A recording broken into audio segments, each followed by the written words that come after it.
Olá, boa tarde. Boa tarde. O Jornal da Cultura, a primeira edição desta terça-feira, começa agora. Em clima de normalidade, o presidente Michel Temer chega à Rússia. Por aqui, relatório parcial da Polícia Federal indica a prática de crime de corrupção no caso do ex-assessor dele, Rodrigo Rocha Loures, o homem da mala. Ainda é pequeno o número de homens que abraçam a carreira de professor infantil. Salário e preconceito estão entre os motivos. O consórcio volta à moda com a crise econômica. A oferta para o setor de serviços dobrou nos últimos 12 meses, mas nem sempre é sinônimo de um bom negócio. 8 em 10 pessoas que moram sozinhas não conseguem cuidar das contas e acabam endividadas. 2,5 milhões de brasileiros nessa situação têm dívidas de R$ 1.500 em média. A polícia descobre depósito com 20 toneladas de alimentos vencidos ou prestes a vencer na zona leste de São Paulo. Nova tensão na Síria. Depois que a coalizão liderada pelos Estados Unidos derrubou um caça do exército sírio, Rússia sobe o tom e promete derrubar qualquer aeronave que sobrevoe o espaço aéreo controlado pelo aliado Bashar al-Assad. Apenas 4% dos professores de creches no Brasil são homens. Um número que, apesar de baixo, cresceu nos últimos 7 anos. E são alguns dos motivos para que isso aconteça, entre eles, o preconceito. Vocês não são de nada. Essa cena seria muito comum se não fosse por um personagem. Quem canta as músicas é o professor Anderson. Ele é um dos raros exemplos de professores homens na educação infantil. Na verdade, a primeiro impacto, os pais se assustam mesmo, né? Mas depois de algumas intervenções, conversas, né? Olhando o nosso profissionalismo, isso acaba. Na sala ao lado, o Tiago é o querido das crianças. Ele já está acostumado a ter mais colegas mulheres. Na faculdade, 120 alunos, 2 homens. Enquanto alguns deles são bem aceitos, outros esbarram na resistência dos pais em terem docentes do sexo masculino dando aula para seus filhos. Há a impressão de que todos os rapazes que vão trabalhar com educação infantil têm aí algum problema psicológico, alguma perversão, não é? E o que é uma fantasia, isso não é real. Essa resistência é um indício de que parte da sociedade ainda atribui à mulher os cuidados com as crianças, tanto em casa quanto na escola. Mães e pais costumam reproduzir, mesmo de forma inconsciente, esse estigma, mas algumas escolas como essa já defendem a contratação de bons profissionais, independente do gênero. A Rede Municipal de Educação de São Paulo ainda sofre com a disparidade. De um total de mais de 26 mil professores na educação infantil, somente 350 são homens. E há um outro motivo que agrava esse quadro. E, evidentemente, os rapazes, né, ficam pouco estimulados a trabalhar com a educação infantil, porque o salário é efetivamente muito baixo. De forma discreta, o cenário está mudando no Brasil. Segundo o censo escolar do ano passado, 3,7% dos professores para a faixa etária de 0 a 5 anos são homens. Há 7 anos, eles eram 2,8%. Se eu tenho um bom professor que faz um bom trabalho, que tem uma boa relação com as crianças e mostro isso para os pais, na verdade, eu estou garantindo que não há qualquer problema em que seja ou um homem ou uma mulher trabalhando com as crianças pequenas. 10 milhões de brasileiros vivem sozinhos, sem ninguém para dividir as contas de casa. E boa parte está endividado, segundo uma pesquisa do Serviço de Proteção ao Crédito. Valéria queria privacidade. Por isso, trocou a República, onde morava com mais 3 colegas, por um apartamento menor num bairro mais distante. Fez todas as contas. Tinha certeza que tudo ia caber no orçamento. Mas quando você assume uma casa, não é bem aquilo que você imagina. Não é só o aluguel, não é só o condomínio. O supermercado já não sai o mesmo valor. O kit TV e internet também já não fica no mesmo valor. 8 em cada 10 pessoas que moram sozinhas não estavam de fato preparadas financeiramente para arcar com todas as despesas. A pesquisa feita pelo Serviço de Proteção ao Crédito mostrou ainda que 25% desses solitários já estão no vermelho, com dívidas de, em média, R$ 1.500. O momento econômico do Brasil é apontado como um dos fatores que contribuíram para o endividamento de quem mora sozinho. 23% contraíram dívidas porque a renda diminuiu e 22% ficaram desempregados.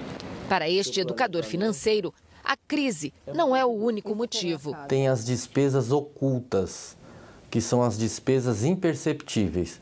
gasto com balada, gasto com alimentação, gasto com supérfluo. A pessoa não está acostumada com uma palavra que é muito tradicional, orçamento doméstico.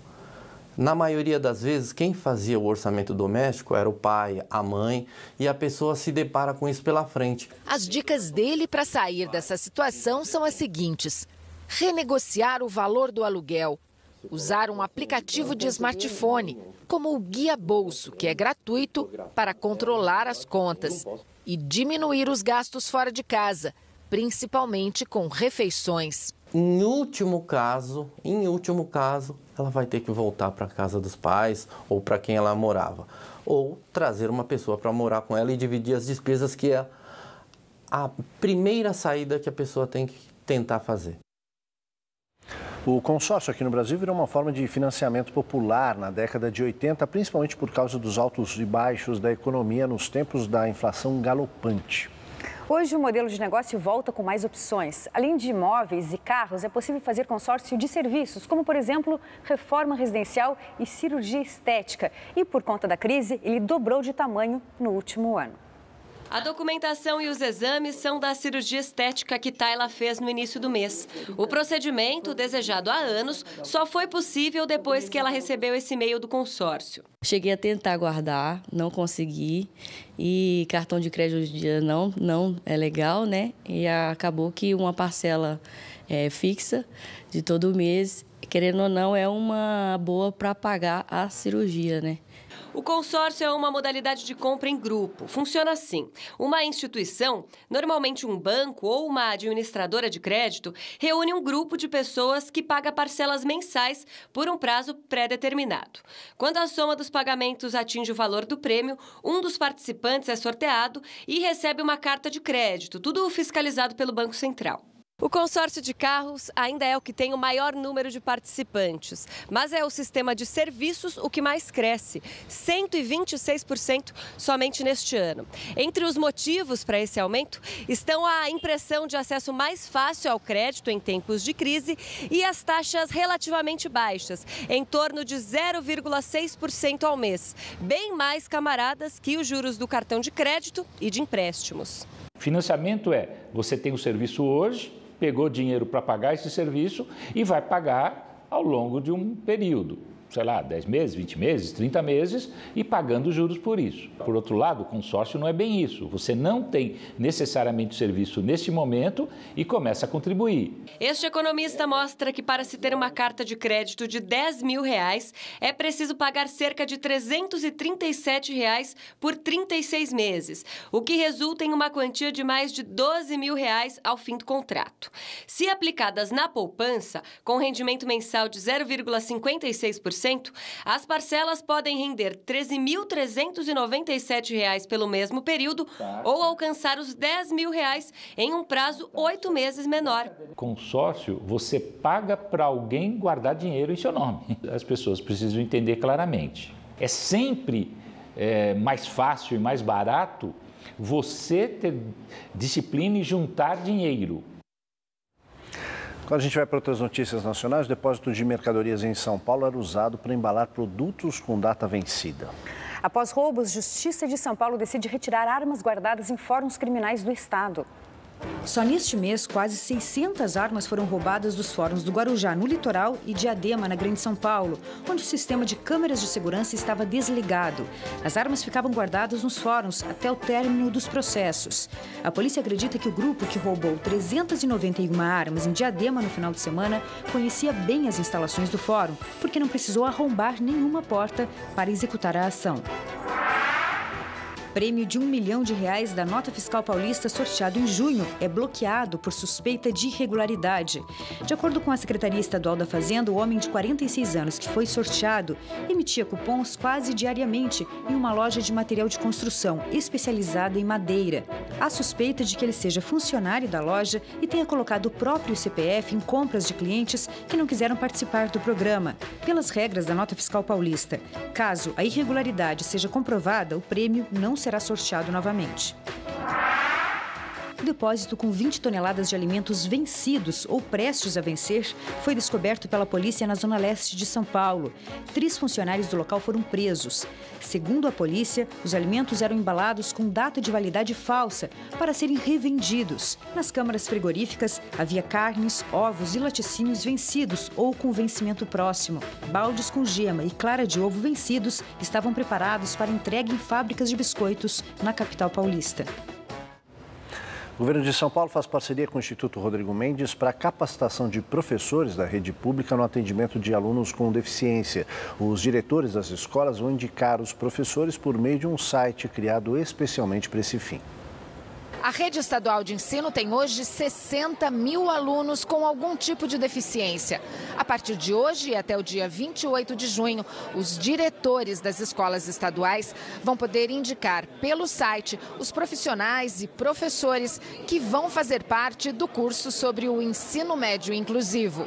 Nós teremos 1.417 escolas incluídas nesse primeiro momento. Aperfeiçoamento e não apenas aula para os professores, mas ferramentas para que eles possam trabalhar uma escola, uma educação inclusiva e que possa desenvolver todo o potencial dos nossos alunos, com deficiência e sem deficiência. Então, um trabalho importante, São Paulo aí na vanguarda, boa parceria com a sociedade civil organizada através do Instituto Rodrigo Mendes.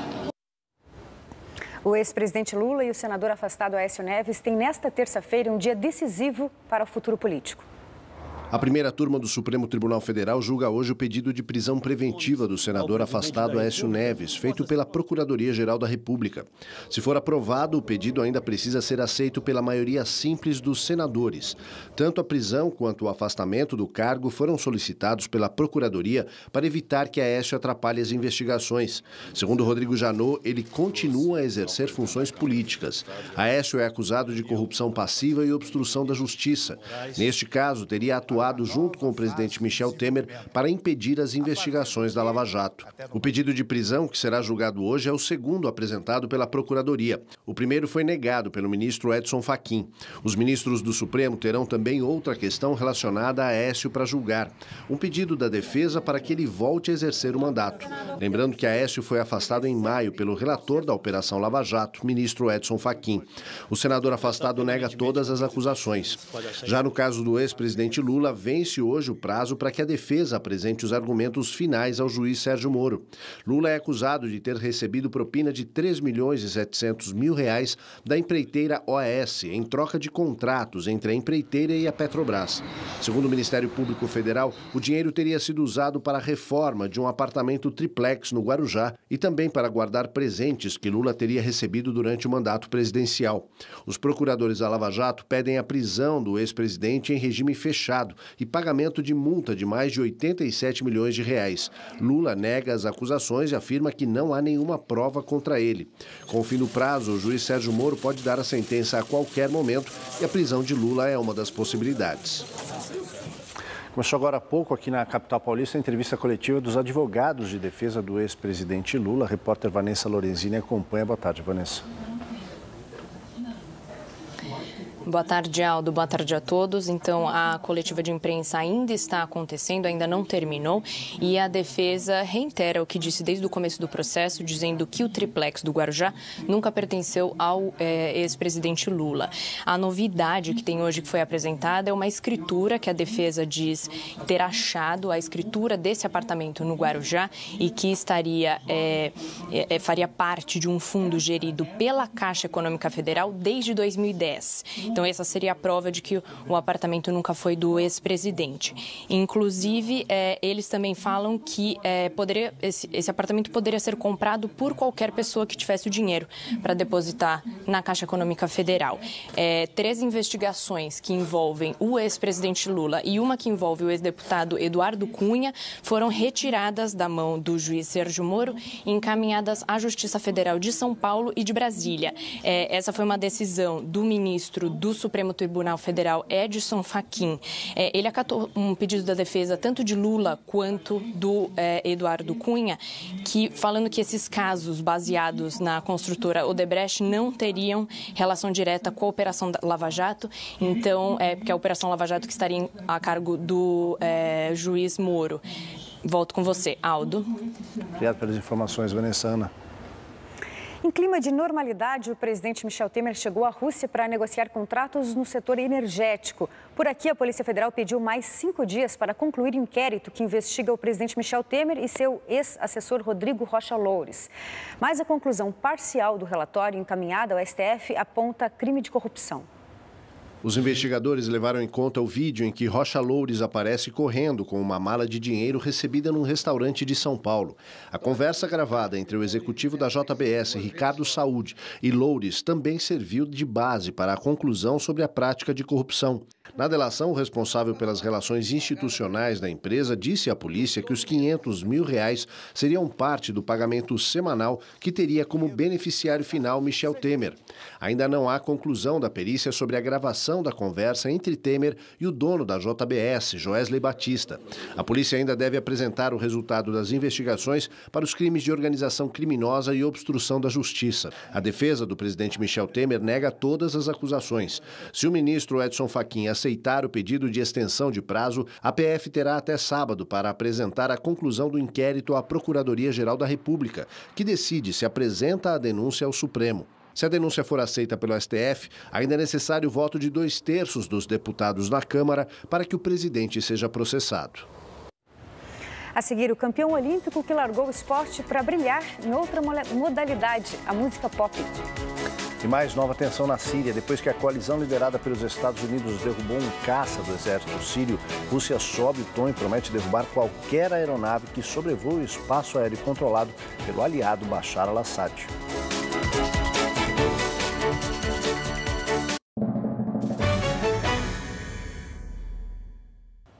Agora a gente vai para as notícias internacionais. Centenas de bombeiros ainda combatem o maior incêndio da história de Portugal.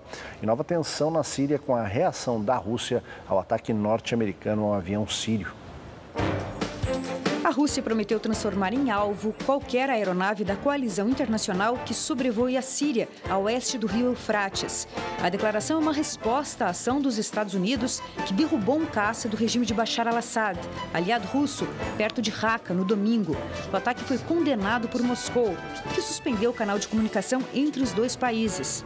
O governo norte-americano disse que a ação foi uma resposta a um bombardeio do caça, a uma área perto de onde ficam combatentes das forças democráticas da Síria, coalizão de milícias curdas e árabes que atuam contra o Estado Islâmico. A Casa Branca também afirmou que os países da coalizão vão fazer valer o direito da defesa, mas a Austrália já recuou e suspendeu voos militares na Síria.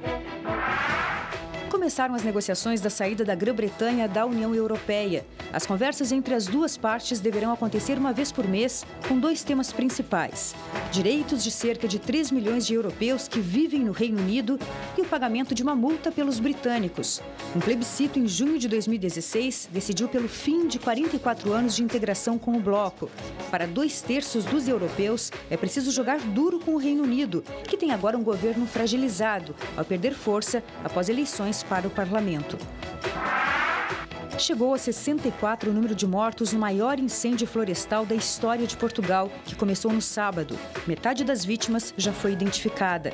Há ainda 157 feridos. Na região de Serta, o fogo foi controlado pelos bombeiros. Já em Góis, 3 vilas tiveram que ser esvaziadas por conta das chamas. Dos 22 pontos de incêndios, 7 ainda estão ativos. E chegou a hora do esporte com Cadu Cortez. Oi, Cadu. Vamos lá, tudo bem, Ana? Boa tarde. Salve, Cadu, bem-vindo. Salve, vamos lá para a nossa hora do esporte desta terça-feira. A gente começa falando de vôlei. O Brasil venceu a Sérvia e fechou a primeira fase da Liga Mundial em segundo lugar. Vamos ver como é que foi. A partida deste domingo marcou o reencontro entre Brasil e Sérvia desde a final da Liga Mundial do ano passado. Os times entraram em quadra já classificados para a fase final, que acontece em Curitiba entre os dias 4 e 8 de julho. O Brasil aproveitou bem para afastar a desconfiança após a derrota para a Argentina. O técnico Renan Dalzotto manteve os titulares campeões olímpicos Bruninho, Lucão, Maurício Souza, Maurício Borges, Lucarelli e Wallace. A diferença foi a concentração dos brasileiros. Em vez dos muitos erros de recepção, a seleção apresentou um bom volume de jogo, sacou bem e montou um bloqueio forte. Agora os comandados de Renan voltam ao Brasil e se preparam para a fase final. Cabeça de chave do Grupo 1, por ser anfitriã, a seleção encara a Rússia e Canadá por uma vaga na semifinal. No outro grupo estão França, Sérvia e Estados Unidos. Os 2 primeiros colocados de cada chave avançam para a semifinal.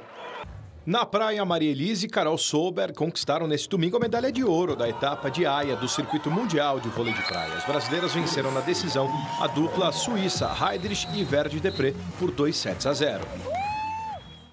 Fazendo bem nas quadras e também na areia.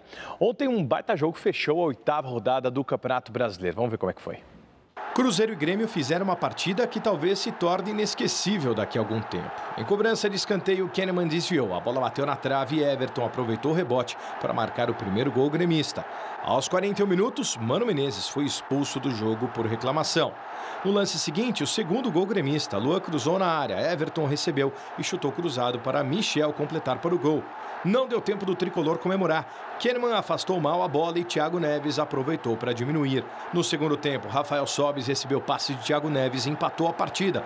O Cruzeiro foi para cima em busca de uma virada que entraria para a história, mas se descuidou na retaguarda e sofreu o terceiro. No rebote de Fábio, Ramiro empurrou para o gol. O Cruzeiro não desistiu, foi para cima e 3 minutos depois, Robinho triangulou com o Sobis e Thiago Neves e balançou as redes de Marcelo Groi. 3-3, placar final. Tudo bem, com isso o Grêmio permanece na cola ainda do Corinthians, os dois bem próximos aí das primeiras colocações do Campeonato Brasileiro. Uma história no mínimo curiosa, um campeão olímpico que virou cantor. Dá uma olhada nessa história. Quando subiu à plataforma de Pequim para sua última tentativa, Matthias Steiner havia feito uma promessa e precisava cumpri-la. Em uma das cenas mais emocionantes daqueles jogos, o austríaco naturalizado alemão suportou 258 quilos, 10 a mais da sua melhor marca até então. Ao soltar todo aquele peso, caiu e chorou. O ouro prometido à mulher, Susan Steiner, falecida num acidente de carro, estava garantido. Mas hoje ele mudou. No vídeo, Matthias aparece com 45 quilos a menos, vestido em uma jaqueta de couro, enquanto os primeiros acordes do seu sucesso musical tocam ao fundo. Desde aquela medalha de ouro, a vida inteira de Matthias mudou. Conheceu sua nova esposa, a jornalista Inge Ponsky, largou o esporte, emagreceu e foi alçado à celebridade. Em abril desse ano, lançou um CD com músicas autorais e deu início à nova carreira. A música se chama Zurugyegbinsi. Em uma tradução livre, significa amado de volta.